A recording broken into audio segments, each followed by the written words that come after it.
maangat. Ay, nung una, hindi ko siya naangat, tapos pinakayalo ko dun sa amin. Oh, huwag ka nang magsabi kung sana. Hmm. Kailan ka ba nagkaganyan? November 20... Itong November lang? O 2023 pa? Hindi, ito nung November kasi. Hindi, anong naramdam? Ano ba nangyari sa'yo? Bakit ka Ganun to kasi, nag-basketball ako. Tapos, parang nung pag-uwi ko, parang nalay lang siya. Tapos natulog ako, nakapagod. Pag-gising ko, hindi ko siya maangat. Hindi ko na maangat. Hmm. Ngayon, pinakahero mo, Naangat, nung una kahit ganito, hindi ko siya maangat. Ngayon, naangat na siya, naging na. Tapos nagpa-therapy na rin ako. Kaso nga lang, kasi, mga gastos ng therapy. sige, nag-umulabanan na. Okay, hindi talaga kaya. Dapat kasi, konting angat lang, walang hesitation. Ito, katawan niya. Sige. Naiipit. Nagpakahero ka na.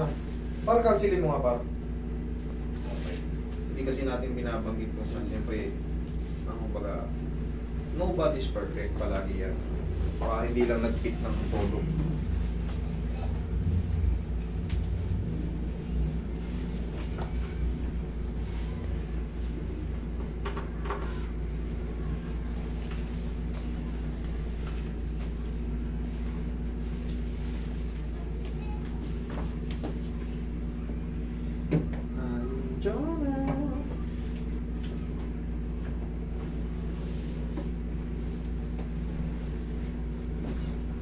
Hindi ka naman pinilipit sa court. Hindi ka naman napilipit yung parang pinagis mo yung bola tapos may tao pala sa likod, pinigil. Hindi naman.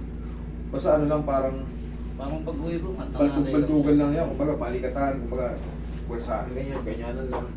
Tapos pag uwi mo, natulog ka, pagising mo, ito na. Hindi ko siya maangat. Pero nung pag-uwi ko galing basketball, naangat ko pa siya, parang nalay lang. Parang alay lang. Siyempre, nag-iipon pa ng pamamaga eh. Pero may lahi kayong diabetic. Wala naman. Okay, very good. Malamang, i-consider na natin ito na ipitan. Kasi pagka, kaya ako tinatanong, baka frozen shoulder to, bunga ng diabetic. Kasi 90% of diabetic person, binibisita raw ito. Okay, tapa ka.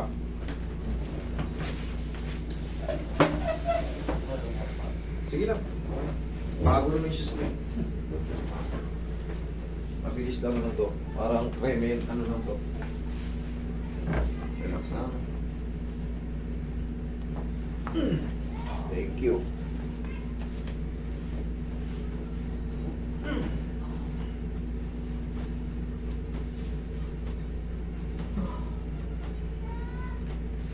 Wait, masusunod.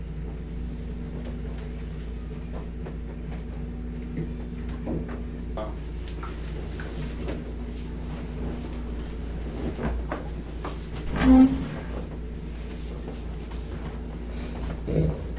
Taas yung bala.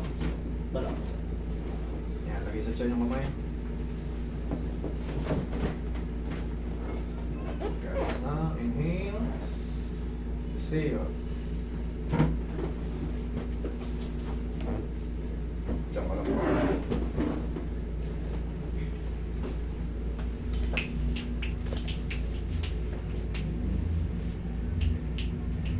Okay po.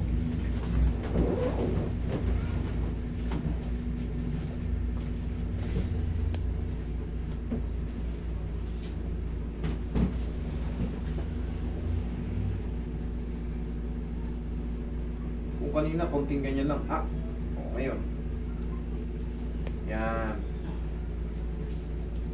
Yan. Lumuwag na.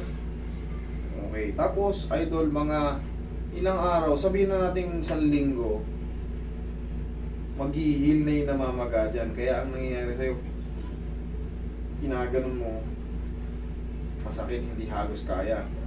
Naramdaman mo yung umusog kanina. Paharap kong tinulak ng pagano, nawala sa alay yun. Habang natutulog ka, naiipit ng pagano, umadjust. Ngayon, punong-puno ng ligaments yan, tendons, blood vessel. Kaya pagka pinilit mong iangat, pagbaba naman, Parang bigla na lang siya babagsak. Yan, ayos na yan. O ikaw, sarili mong angat mo.